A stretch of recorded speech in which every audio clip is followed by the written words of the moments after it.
ನಮಸ್ಕಾರ ಆತ್ಮೀಯರೇ. ಇವತ್ತು ನಾನು ಅರಳಿ ಮರದ ಬಗ್ಗೆ ಒಂದಿಷ್ಟು ಮಾಹಿತಿಗಳನ್ನು ಕೊಡೋಣ ಅಂದ್ಕೊಂಡಿದ್ದೇನೆ.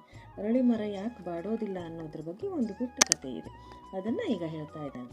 ರಾಮ ಲಕ್ಷ್ಮಣರು ವನವಾಸದಲ್ಲಿದ್ದಾಗ ಗಯಾ ಕ್ಷೇತ್ರಕ್ಕೆ ಬರುತ್ತಾರೆ.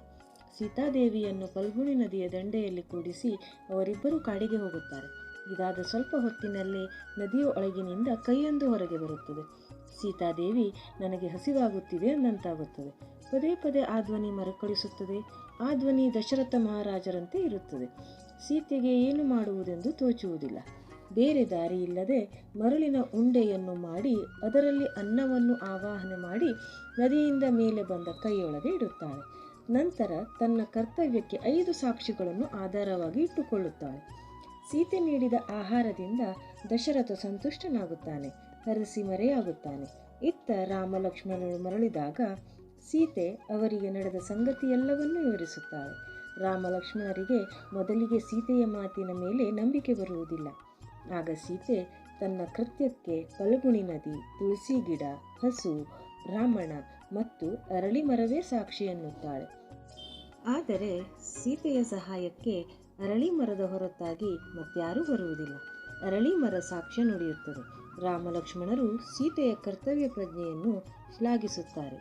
ಆದರೆ ಸೀತೆ ತನ್ನ ಮಾತಿಗೆ ವಿರುದ್ಧವಾಗಿ ನಡೆದುಕೊಂಡ ಫಲ್ಗುಣಿ ನದಿ, ಹಸು, ಬ್ರಾಹ್ಮಣ ಮತ್ತು ತುಳಸಿ ಗಿಡಕ್ಕೆ ಶಾಪ ಕೊಡುತ್ತಾಳೆ. ಫಲ್ಗುಣಿ ನದಿಗೆ ಮಳೆಗಾಲದಲ್ಲೂ ಸಹ ನಿನ್ನ ಪಾತ್ರಕ್ಕೆ ಎಷ್ಟೇ ನೀರು ಬಂದರೂ ಬರಿದಾಗಲಿ, ನೀರು ನೆಲದ ಒಳಗೆ ಉಳಿದುಕೊಳ್ಳಲಿ ಅನ್ನುತ್ತಾಳೆ.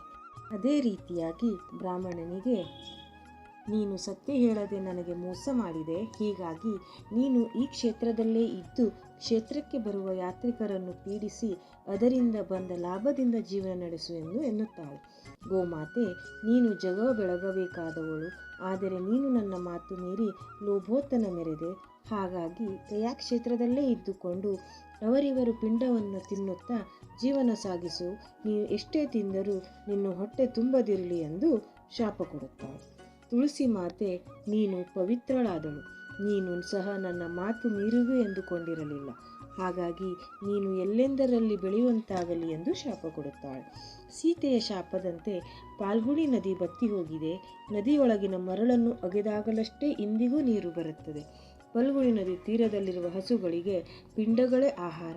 ಅವು ಎಷ್ಟು ಹಸಿದಿರುತ್ತವೆ ಎಂದರೆ ಕೆಲವೊಮ್ಮೆ ಪಿಂಡ ವಿಸರ್ಜನೆಗೂ ಅವಕಾಶ ಕೊಡದೆ ಬಾಯಿ ಹಾಕುತ್ತದೆ. ನಂತರ ಸೀತೆಯ ದೃಷ್ಟಿ ಅರಳಿ ಮರದತ್ತ ಬೀಳುತ್ತದೆ.